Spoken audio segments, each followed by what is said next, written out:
Operation Sindoor വിജയത്തിൽ ആഹ്ലാദം പ്രകടിപ്പിച്ച ബിജെപിയുടെ നേതൃത്വത്തിൽ തിരംഗ സ്വഭയാൻ യാത്ര നടത്തി.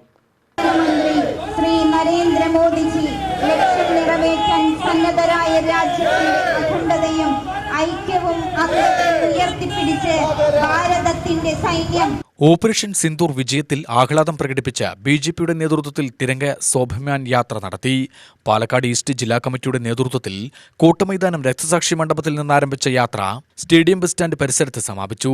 രക്തസാക്ഷി മണ്ഡപത്തിൽ പുഷ്പാർച്ചന നടത്തി. ലോകരാജ്യങ്ങൾക്ക് മുമ്പിൽ ഭാരതത്തിന്റെ ശക്തിയും അഭിമാനവും ഉയർത്തിപ്പിടിക്കാൻ ഓപ്പറേഷൻ സിന്ദൂറിലൂടെ കഴിഞ്ഞതായി ബിജെപി സംസ്ഥാന ജനറൽ സെക്രട്ടറി സി കൃഷ്ണകുമാർ പറഞ്ഞു.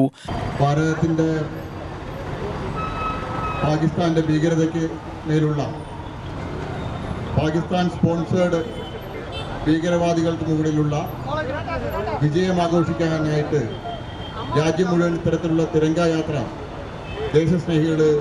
രാജ്യസ്നേഹികൾ സംഘടിപ്പിച്ചു വരികയാണ്.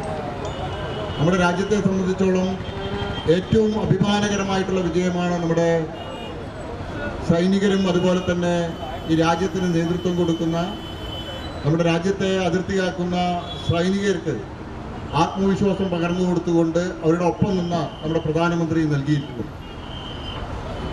ലോക രാജ്യങ്ങൾ മുഴുവൻ അമേരിക്കയും റഷ്യയും പോലുള്ള ലോക രാജ്യങ്ങൾ, ഈ ലോകത്തെ നയിക്കുന്ന രാജ്യങ്ങളെന്ന് അവകാശപ്പെടുന്ന രാജ്യങ്ങൾ പോലും അവരെ പോലും അമ്പരപ്പിച്ചുകൊണ്ടാണ് ഭാരതം പാകിസ്ഥാന്റെ ഭീകരവാദത്തിന് നേരെയുള്ള ഈ വിജയം കൊയ്തെടുത്തത്.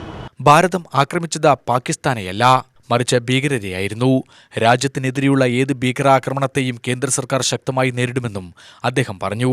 അഖില ഭാരതീയ പൂർവ്വ സൈനിക സേവാ പരിഷത്ത് സംസ്ഥാന സമിതി അംഗം എൻ അജയ്കുമാർ, ന്യൂനപക്ഷ മോർച്ച ജില്ലാ പ്രസിഡന്റ് ടി കെ ഫിലിപ്പ് സംസാരിച്ചു. നഗരസഭാ ചെയർപേഴ്സൺ പ്രമിള ശശിധരൻ, നേതാക്കളായ N Shanmukhan, Ravi Adiyatha, C Madhu, K Venu, M P Sreekumar, advocate G Jayachandran, Simson, M Sasikumar, R G Milan, Poorva Sainik Seva Parishad ഭാരവാഹികളായ K V Vasudevan, K Prasad, K Krishnadas, V Dinesh, M Karthikeyan, V K Mathew, K Krishnadas എന്നിവർ നേതൃത്വം നൽകി. UTV news, Palakkad.